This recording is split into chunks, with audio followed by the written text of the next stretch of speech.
मैया सम्मान योजना के राज्य स्तरीय समारोह की तैयारियां जोरों पर है। 6 जनवरी को आर्मी ग्राउंड खोजाटोली नामपुर में आयोजित होने वाले इस कार्यक्रम में राज्य भर से 4 लाख महिलाएं शामिल होंगी। मुख्यमंत्री इस दौरान लाभुकों के खाते में योजना की बढ़ी हुई सम्मान राशि 2500 रुपए भेजेंगे। समारोह में लोक कलाकार अपनी कला का प्रदर्शन करेंगे।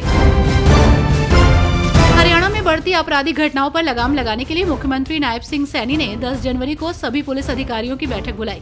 इस बैठक में नए आपराधिक कानूनों को लागू करने और प्रदेश में हो रही आपराधिक घटनाओं पर पुलिस द्वारा की जा रही कार्रवाई की समीक्षा की जाएगी।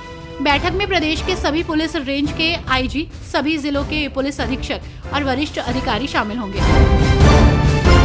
उत्तराखंड में धामी मंत्रिमंडल में 4 रिक्त मंत्री पदों को भरने की चर्चा फिर से तेज हो गई है। निकाय चुनाव के बाद मंत्रिमंडल विस्तार हो सकता है। कुछ मंत्रियों के विभागों में फेरबदल की भी संभावना है। भाजपा के केंद्रीय नेतृत्व ने हाल ही में मंत्रियों के कामकाज पर रिपोर्ट मांगी थी। माना जा रहा है कि परफॉर्मेंस के आधार पर मंत्रिमंडल में बदलाव हो सकते हैं। ऐसे में ये अनुमान लगाया जा रहा है कि निकाय चुनाव के बाद धामी मंत्रिमंडल का विस्तार हो सकता है। उत्तराखंड में हाई स्कूल और इंटरमीडिएट की परीक्षाओं की तारीखों को लेकर बड़ी खबर सामने आई है, जहां आपको बता दें कि उत्तराखंड विद्यालय शिक्षा परिषद रामनगर ने हाई स्कूल और इंटरमीडिएट की बोर्ड परीक्षाओं की तिथि घोषित कर दी है। बोर्ड परीक्षाएं 21 फरवरी 2025 से शुरू होकर 11 मार्च 2025 तक आयोजित की जाएंगी। शनिवार को परिषद कार्यालय में परीक्षा समिति की बैठक में ये निर्णय लिया गया है। बैठक की अध्यक्षता बोर्ड सभापति SB जोशी ने की। भारतीय जनता पार्टी के पूर्व सांसद रमेश भिधुड़ी, जिन्हें आगामी दिल्ली विधानसभा चुनाव में कालकाजी सीट से सीएम आतिशी के खिलाफ खड़ा किया गया है, उन पर भरोसा करने के लिए नेतृत्व का आभार व्यक्त किया। उन्होंने ये भी कहा कि सीएम आतिशी और आपके नेतृत्व के कारण दिल्ली को कठिनाइयों का सामना करना पड़ रहा है।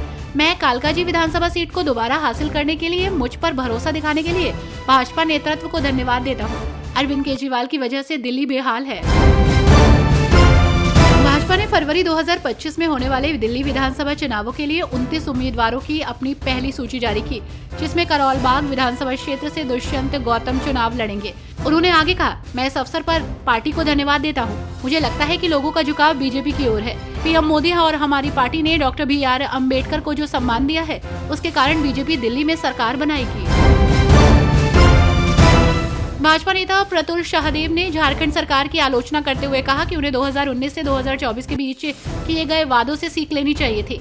इन वादों को पूरा करने में विफल रहने के बावजूद जनता ने उन्हें फिर से वोट दिया, इस उम्मीद में कि झारखंड सरकार इस बार अपनी प्रतिबद्धता को पूरा करेगी। सरकार ने किसानों के लिए धान का न्यूनतम समर्थन मूल्य 3200 रुपए निर्धारित करने का वादा किया था, लेकिन इसे घटाकर 2400 रुपए कर दिया गया।